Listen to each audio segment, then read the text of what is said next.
আরে দাঁড়ান দাঁড়ান, কই যান আপনি? ওই ভেতরে আসলে আমি এখানে ইন্টারভিউ দিতে এসেছিলাম। এখানেই হচ্ছে তো ইন্টারভিউ? হ্যাঁ, ইন্টারভিউ তো এখানেই হওয়ার কথা ছিল, কিন্তু আজকে তো হবে না, আজকে তো অফিস বন্ধ। কি? আজকে অফিস বন্ধ? কিন্তু এটা কি করে হতে পারে? আমাকে তো আজকেই ডেট দেওয়া হয়েছিল। আসলে মালিক তো বিদেশ ভ্রমণে গেছে, তাই অফিস বন্ধ আছে। আপনি ওনার সাথে ফোনে কথা বলে নেবেন যে আবার কবে ইন্টারভিউ আছে, তবে আসবেন। আমি তো অনেক দূর থেকে এসেছি, আজকে যে অফিস বন্ধ সেটা তো ওনারা আমাকে একবার ইনফর্ম করতে পারতেন, তাহলে আমি আজকে আসতাম না। এখন আমি কি করি বলুন তো? দেখুন দাদা ভাই, আমি তো এখানে ঝাড় দিই, আমি এসব নিয়ে কি বলতে পারি বলুন? হ্যাঁ তাও তো ঠিক। আচ্ছা ঠিক আছে, আমি নয় পরে কোনোদিন আসবো। দাদা ভাই, বলছি আপনি আমাকে একটা সাহায্য করতে পারবেন? কেমন সাহায্য বলুন?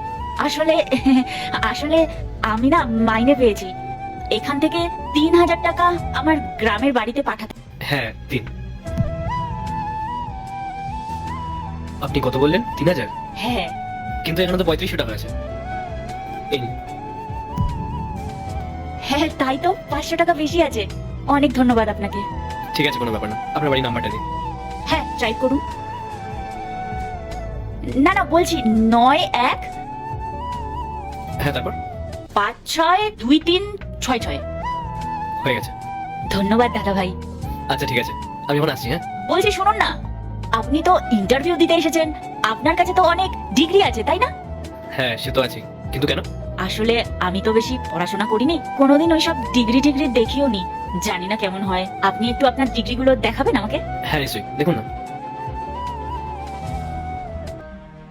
আরে বাহ, আপনি তো পড়াশোনায় অনেক নম্বর পেয়েছেন, 98, 99।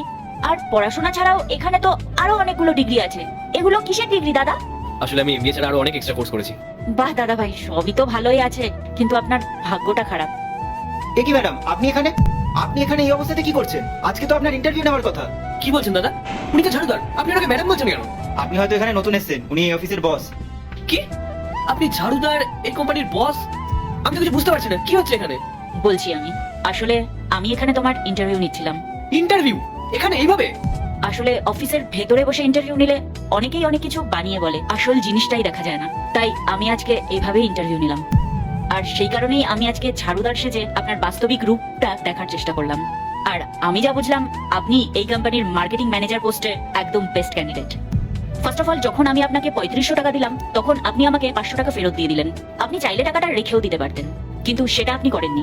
সেখানে আপনি আপনার সততার পরিচয় দিলেন। আর সেকেন্ড, যখন আমি আপনার প্রিভিয়াস কোম্পানিতে জব ছাড়ার কারণ জিজ্ঞেস করলাম, তখন আপনি সেই কোম্পানির কোনো রকম বদনাম করেননি, শুধু ফ্যাক্ট গুলো বললেন, যে আপনার গ্রোথ হচ্ছে না, স্যালারি প্রবলেম, এইসব।